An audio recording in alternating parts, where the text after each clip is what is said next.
Yeah, what's up, guys? It's Thor Diacow back with another edition of This Week on Blu-ray and DVD. We start with an action epic by the name of Kingsman, the Secret Service from director Matthew Vaughn, who gave us X-Men First Class and Kick-Ass. And I can say this movie is truly kick-ass. Led by Colin Firth, a super-secret organization recruits an unrefined but promising street kid into the agency's ultra-competitive training program. This is based on the graphic novels. This scene here in particular is amazing. And the phenomenal cast includes, as I say, Colin Firth. Samuel L. Jackson plays the bad guy in this one, and as well as Michael Caine and newcomer Taron Egerton, who is absolutely hilarious in this role. And it's so stylish, this movie, so full of great verve and wit and action. Also, the Blu-ray has a documentary that gives you an exclusive 90-minute look into the film's iconic style, fights, gadgets, and more. If you like Bourne and you like Bond with a little dash of British humor, this one is definitely for you. A hit franchise in the making, I'm sure, because I think they've greenlit a sequel as well. Mark Strong getting in on the action as well.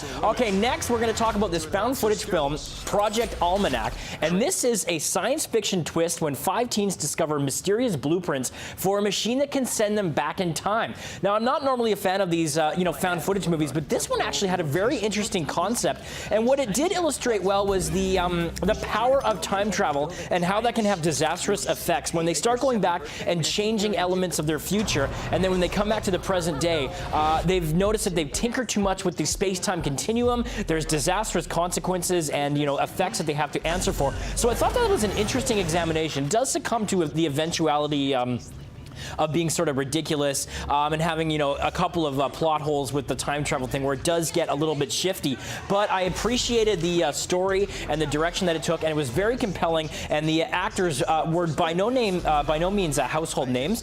They pulled it off very well. Also, sticking with the high school front, we're going to talk about the Duff next. And this is about Bianca, who her universe gets turned upside down when she learns that her high school refers to her as the Duff. Nobody wants to be called the Duff. You're the designated ugly fat friend. But this is a very endearing movie with a lot of heart, and it's got that sort of Mean Girls vibe to it, played wonderfully by Bella Thorne there. But Mae Whitman is the Duff in this case, and she was a child actress from very early on. She was a little girl who was Bill Pullman's daughter in Independence Day. Now she's all grown up and doing great things, so she enlists the help of a charming jock and her favorite teacher, played by Ken Jeong, and they face the mean girl, Bella Thorne, and remind everyone that we are all someone's Duff. So yeah, think twice before you make fun of that Duff in your high school. This is a very sweet, endearing comedy for the kids. Okay, a fascinating documentary is next, Red Army, from acclaimed filmmaker Gabe Polsky. And this is inspired by Cold War, played out right on the ice rink, a documentary that focuses on the Soviet Union's Red Army hockey team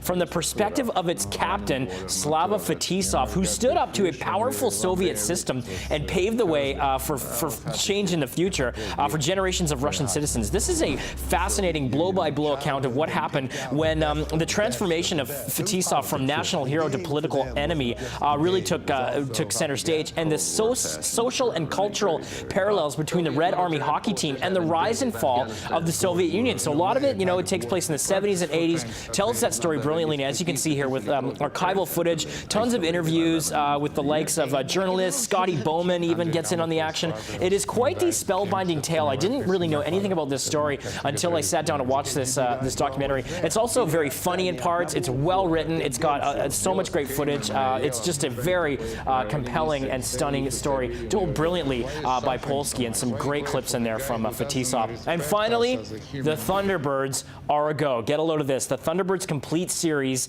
in beautiful super marionation, remastered in high def, all 32 episodes. There you go. The countdown is on.